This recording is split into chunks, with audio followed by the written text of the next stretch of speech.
Hey, this is Ivar Bjørnson from ENSLAVED, and you're listening to Heavy Demons. Hey, Mickey. Hello, Ivar. How are you doing? Very good, thank you. How is the situation in Norway? I mean, with the sanitary emergency. It is. I think it's one of the most lucky places. Yeah, It seems it was closed down really early yeah, uh, in March, or they went full lockdown immediately, yeah. and with quite few people in Norway, and easier to maintain a distance than in many other places. Yes. It was they were able to open things like partly kindergartens and schools had outdoor classes already from the end of April, beginning of May. We are very lucky. I can't complain. For us, Yeah, it's a luxury problem that we cannot do the concerts. We can still release our album and talk to you guys on yeah. Skype, on the phone, and everything. So yeah, no complaints from me. Even in November, we're going to do 2 quite small shows in Norway, which is special. So yet again, we're very lucky and privileged. Tell us about the conception of such an innovative event like the Cinematic Summer Tour. Yeah, it started here in Bergen. Hmm. We just talked about the situation. It was on March 12th.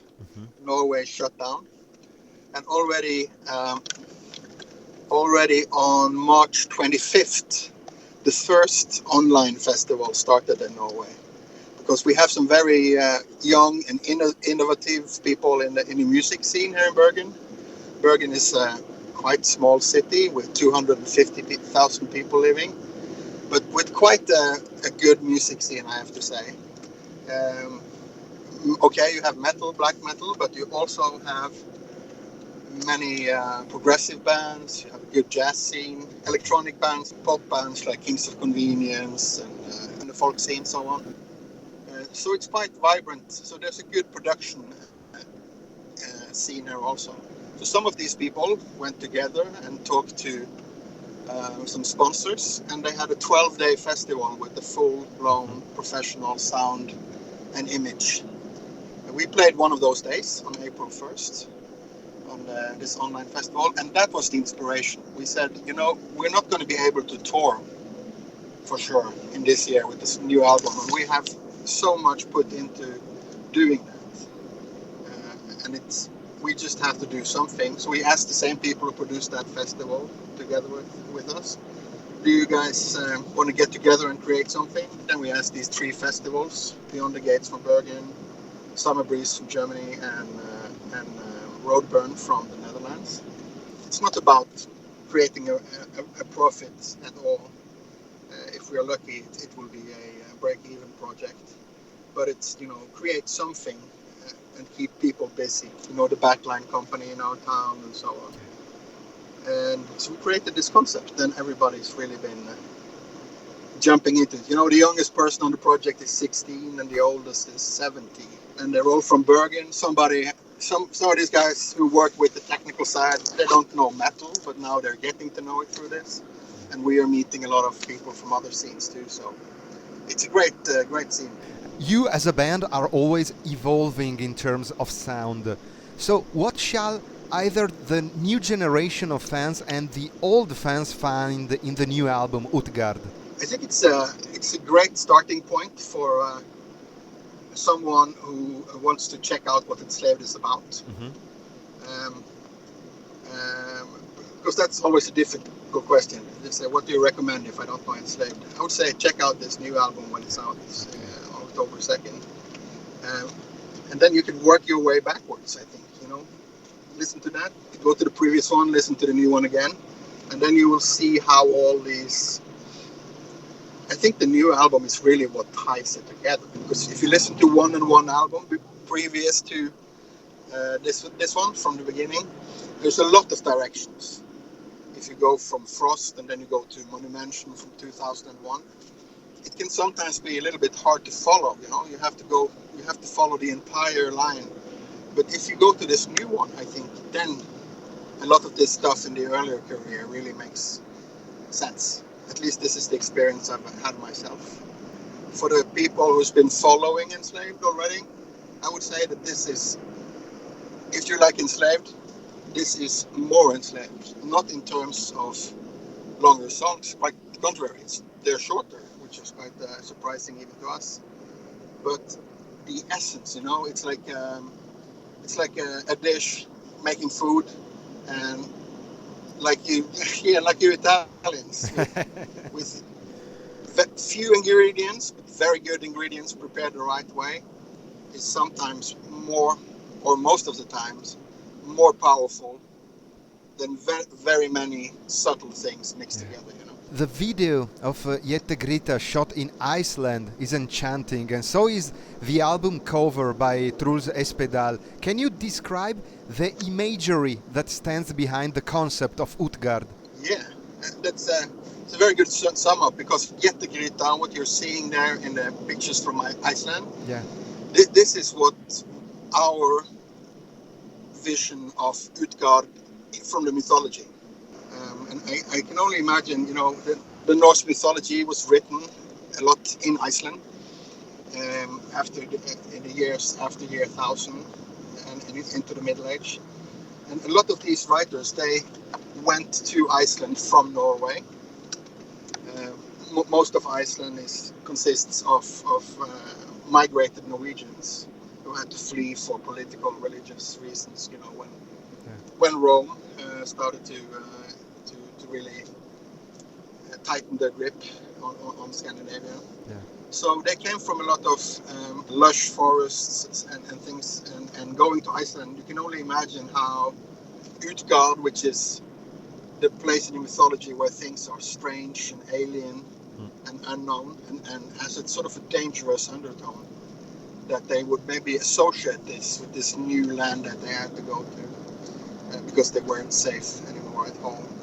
So it's very natural to search for that, I think, and with their volcanic activity and sulfuric water sources, it must have really triggered the fantasy of these Viking Age people who constructed Norse mythology as we know it today.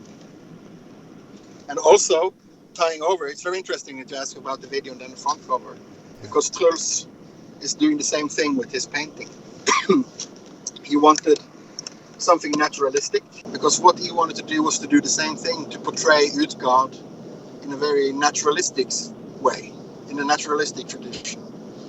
So this is the album cover that he spent the most time on, and it might look, on a small version of it, that it looks very simple and few elements, but there's so much detail. If you look at the vinyl or blow up the picture, just the horizon, the way that he's using shades and variations in the tone to create depth and movement in the sky and so on. It's just it's really fascinating. So that it is, both the video and the front cover it's an attempt to materialize sort of a mythological landscape, how we portray it, but using landscapes that are already there in our world.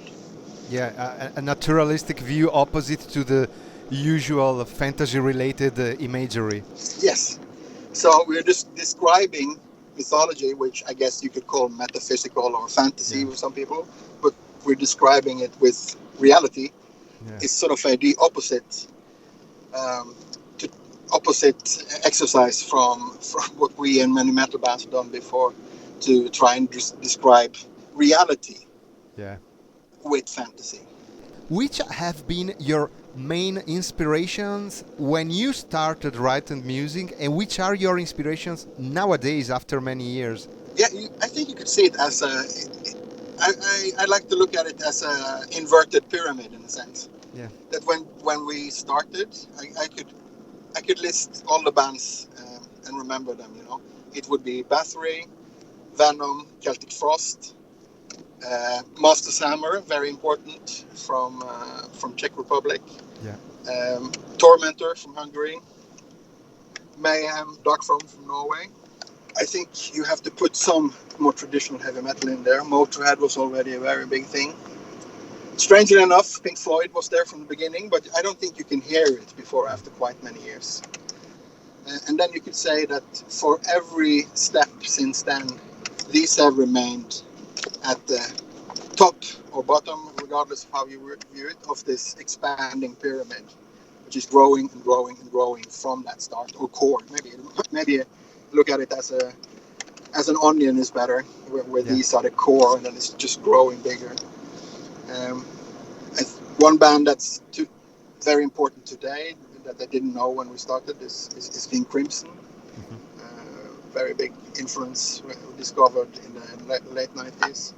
That really bridged this progressive music with the metal sound for me. And there's, of course, a lot of metal bands that come and go that are everything from big ones like Morbid Angel's first 3 albums, really important. When I want something really explosive and energetic, Napalm Death is a favorite. And then there's new stuff, which is interesting, like a band like Pulsar from Switzerland. Really, and when I saw them live for the first time and then started listening to their albums, I was really inspired by the way that they're using the 12-string electric guitar along with drums and vocals. So it's still happening that I listen to something new and then I think, holy macaroni, this is really going somewhere new and I want to know more about it, and I listen to it. And then there's things in every other genre, electronic music, ambient music, jazz, pretty much all the stuff that's not on commercial radio. I think I can find lots of inspiration from. And I think that's why we keep going and release albums and play live and still enjoy it so much. We get people. I think, of course, you can wonder how do we keep it interesting for 30 years? And are we telling the truth? Yes, absolutely. We're enjoying every day of it. And I think it's because for us, Enslaved is just the extension of who we are as music fans. Our record collections grow all the time. So I guess the music would be natural that also grows in inspiration. As for playing your music way back in the early 90s, what has been cool about it and what was not that cool in the Norwegian scene back then? Yeah, for us, we didn't see everything that was going on. Okay. A lot of it was given, was listed to us through the media, like in a typical sensationalist way. Because there was no internet and that. But we had our friends, close friends like Euronymous and the guys from Emperor. And I would say Abbat, at least from the Immortal camp, we were quite a lot in touch with. And what was really cool with this was this intense, just like I described, maybe not as open-minded as us, everybody, but this intense curiosity about music and traveling to meet other guys and then have a party with a few crates of beer and then just really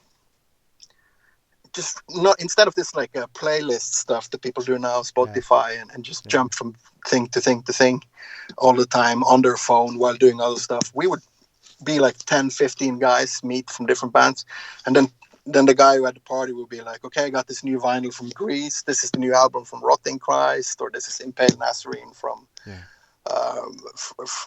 Finland, and so on.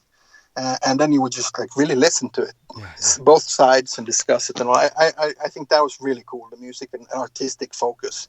Yeah, it was pretentious for a bunch of 16, 18-year-old people to be creating their own genre and all that. But it really created some interesting music. What wasn't so cool was, of course, this thing when music ideology connected with music and sort of escaped from the music and lyrics and started to become too much of part of real life, not compatible with a, let's say, normal functioning existence in society. Obviously, when there's attacks and knife killings and threats and things going on, it starts to become very uncomfortable. But maybe some of the reason that we did get through it was that because of this lack of internet and all that, it was very easy to withdraw. We thought, okay, now this thing is not really our thing anymore. It's not our scene. So we will keep to ourselves in this part of the country, and that's what people did. Yeah. And then we could come back when we were stronger. Do you have one final message and greeting for the Italian fans of Enslaved? I would say thank you so much for the support over all these years. It's been there from day one, and it's still very, very noticeable for us, the support that we get from the Italian fans. Um, I hope that the scene in Italy will get the boost. You had so much great prog stuff in the 70s. You had lots of cool metal and underground black and death metal. Now, it's been a while since I heard something, and I'm excited to hear more. And I hope when we can tour again to stop in Italy and pay our respects and play our old and new songs for all the guys. Yeah. And I hope that the situation with the COVID-19 gets better very soon, because it's been very sad to read about how hard this has been punishing Italy, really in an unfair ratio.